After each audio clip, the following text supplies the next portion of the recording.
आप सब जानते हैं काफ़ी लंबे समय से हम फंगल इन्फेक्शन के ट्रीटमेंट पर बात कर रहे हैं। इस पीरियड में मैंने आपको कई ट्रीटमेंट बताए फंगल इन्फेक्शन को ठीक करने के लिए, और वो सारे ट्रीटमेंट लाजवाब निकले।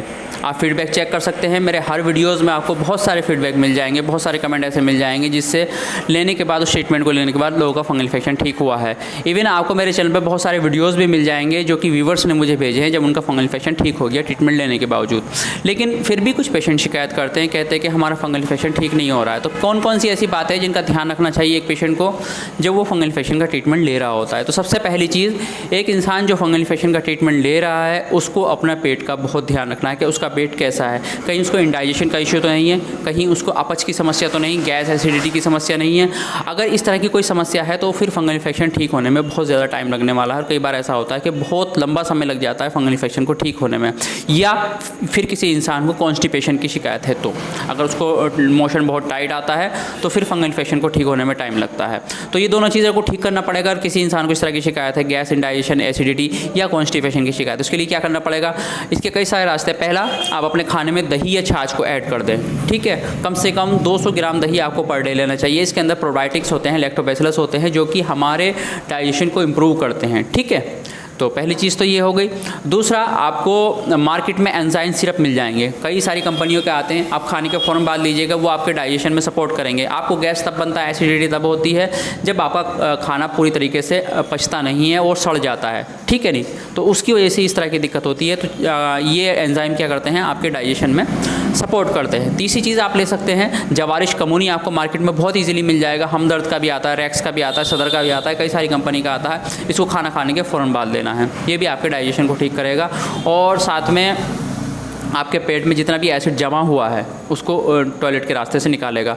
रही बात कॉन्स्टिपेशन, अगर किसी इंसान को बहुत ज़्यादा सख्त लेटरिन आती है तो उसके लिए आप 4 मुनक्का इसको दूध में बॉईल कर लें और उसको रात को सोते वक्त लें, तो इससे आपकी ये प्रॉब्लम भी ठीक हो जाएगी इंशाल्लाह। ठीक है, दूसरी जो चीज़ ध्यान में रखने की वो ये है कि जिस इंसान को किसी भी बॉडी के हिस्से पर फंगल इन्फेक्शन है वहाँ पर किसी भी तरह का कोई कॉस्मेटिक प्रोडक्ट यूज़ ना करें।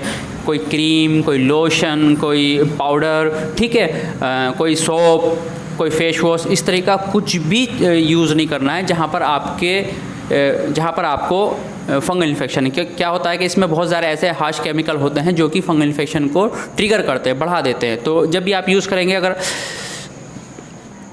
इफेक्टेड एरिया पर, तो एंटी फंगल ही क्रीम यूज़ करना है। फेयरनेस के लिए कोई क्रीम है, मिलाजमा के लिए कोई क्रीम, किसी भी तरह का कोई क्रीम आपको उस पीरियड में यूज़ नहीं करना जब तक आप ट्रीटमेंट ले रहे हैं। इस बात का ध्यान रखना है। कई बार होता है कि ये स्पॉट दब जाएँ, उसके लिए मैं कोई मेकअप कर लूँ, कोई कॉस्मेटिक आइटम लगा लूँ, तो ये सब आपको नहीं करना है। फेयर एंड लवली लगा लूँ या कुछ और भी बहुत सारी दुनिया भर की क्रीम आती हैं, तो ये सब नहीं है। कोई पाउडर आता है, normal powder, normal cream, normal soap आपको यूज़ नहीं करने हैं। सब के सब एंटी फंगल यूज़ करने हैं। Anti fungal soap, anti fungal face wash, anti fungal lotion, anti fungal powder, ठीक है नहीं, एंटी फंगल क्रीम, ये सब आपको एंटी फंगल ही लेने हैं। अगर आप नॉर्मल यूज़ करते हैं तो आपका फंगल इन्फेक्शन बढ़ जाएगा।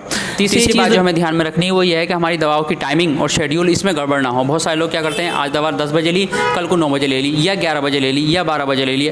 उनका कोई टाइम फिक्स नहीं होता, ये टाइम को आप फिक्स करना पड़ेगा। अगर आप सुबह में दवा 9 बजे ले रहे हैं तो हर रोज़ आपको 9 बजे लेनी है। अगर आप दवा शाम में 5 बजे ले रहे हैं तो हर रोज़ आपको शाम में 5 बजे लेनी है। अगर आप बीच में जो भी गैप दे रहे हैं वो आपकी टाइमिंग फिक्स रहनी चाहिए। फिर इस तरह से भी लापरवाही देखने को मिलती है, सुबह की डोज मिस हो गई, शाम की डोज मिस हो गई, सुबह में ले ली, शाम में मिस हो गई, शाम में ली, सुबह में मिस हो गई।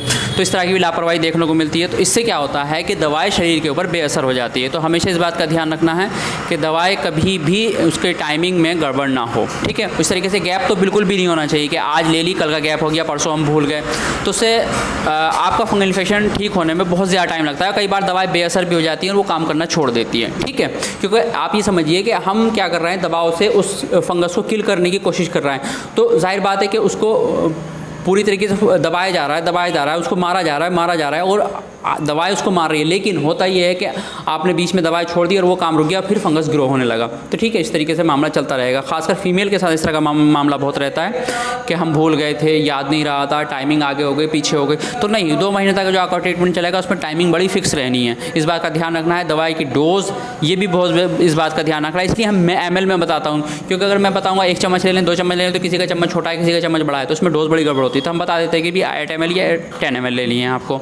तो इन चीज़ों का बड़ा बारीकी से ध्यान रखना होता है। डोज जो बताई जाती है वो वेट के अकॉर्डिंग बताई जाती है। अगर वो वेट के हिसाब से डोज कम रह गई तो काम नहीं करेगी, डोज ऊपर हो गई तो भी उससे कोई फ़ायदा होने वाला नहीं है, आप ओवरडोज ले रहे होते हैं। ठीक है, तो इन चीज़ों का भी ध्यान रखना है। बहुत सारे लोगों को मैंने देखा है, हम बात करते हैं वो कहते हैं कि जी आप कितनी दवाई ले रहे थे, बोले कितने भी इतना कहाँ, हम चम्मच कहाँ ढूंढेंगे, ये कहाँ ढूंढेंगे, ढक्कन कहाँ ढूंढेंगे, हम तो ऐसे ही मुँह से लगा लेते हैं। तो मेरे भाई मुँह से लगाने से तो वो आधा बॉटल भी आपके बॉडी में जा सकती है, कितनी भी जा सकती है, तो उससे कोई फ़ायदा नहीं होने वाला है। ठीक है, और चौथी चीज़ का जो हमें ध्यान रखना है वो ये है कि जिस एरिया पर आपको फंगस हुआ हुआ है वहाँ पर आप रेज़र का इस्तेमाल ना करेंगे, ब्लेड का इस्तेमाल ना करें। कई बार शेव करने के लिए करना पड़ता है, कहीं और दूसरे बॉडी के ऐसे पार्ट है जहाँ शेव करना पड़ता है, तो आप वहाँ पर रेज़र का इस्तेमाल नहीं करेंगे, आप फिलहाल ट्रिमर से काम चलाएंगे। अगर आप रेज़र का इस्तेमाल करेंगे, ब्लेड का इस्तेमाल करेंगे तो उससे आपका फंगल इन्फेक्शन वापस ट्रिगर होगा और वापस से ही ग्रो हो जाएगा। तो ये चार बातों का आप ध्यान रखेंगे तो इंशाल्लाह आपका फंगल इन्फेक्शन बहुत जल्दी ठीक हो जाएगा। एक बात और कहनी थी कि जब हम वीडियो को अपलोड करते हैं तो वहाँ पर कमेंट आते हैं कि हमारा फंगल इन्फेक्शन 1 साल से 2 साल से 3 साल से ठीक नहीं हुआ, आप हमें ट्रीटमेंट बता दीजिएगा। तो उन लोगों के लिए मैं ट्रीटमेंट यहाँ पर बता रहा हूँ, ताकि कई बार ऐसा होता है कि व्यूवर्स सोचते हैं कि कौन से वीडियो को हम सर्च करें, काफ़ी सारे वीडियो हैं फंगल इन्फेक्शन के ऊपर, तो यहीं पर मैं उनको ट्रीटमेंट बता रहा हूं। तो जिन लोगों का भी फंगल इन्फेक्शन ठीक नहीं हो रहा है और बहुत ज़्यादा परेशान हो गए हैं स्टेरॉइड क्रीम लगा के या एलोपैथी दवाई खा के या होम्योपैथी दवाई खा के, तो आप छोटा सा काम कर लीजिएगा कि वीज़ल सारसा syrup 10 ml twice a day, 50 kg above की डोज है ये। अगर 50 kg से आपका वेट कम है तो 8 ml ट्वाइस ए डे।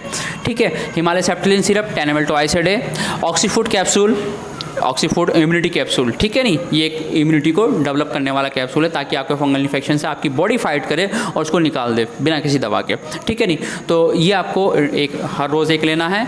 आप एम्ब्रोकेट क्रीम लगाने के लिए इस्तेमाल कर सकते हैं और साथ में केटोकेनोजोल लोशन उसको वॉश करने के लिए, क्योंकि आपको कोई नॉर्मल साबुन या लोशन नहीं इस्तेमाल करना है नहाने के लिए, तो आप जो है उससे आपको लगा के रखना है 5 मिनट के ऊपर सरफेस के ऊपर जहाँ को आपको फंगल इन्फेक्शन हुआ है, और 5 मिनट के बाद उसको वॉश करके नहा लेंगे। ठीक है नहीं, तो ये 4 चीज़ें चलनी होती हैं फंगल इन्फेक्शन में, और इससे इंशाल्लाह आपका फंगल इन्फेक्शन बिल्कुल ठीक हो जाएगा। Thank you.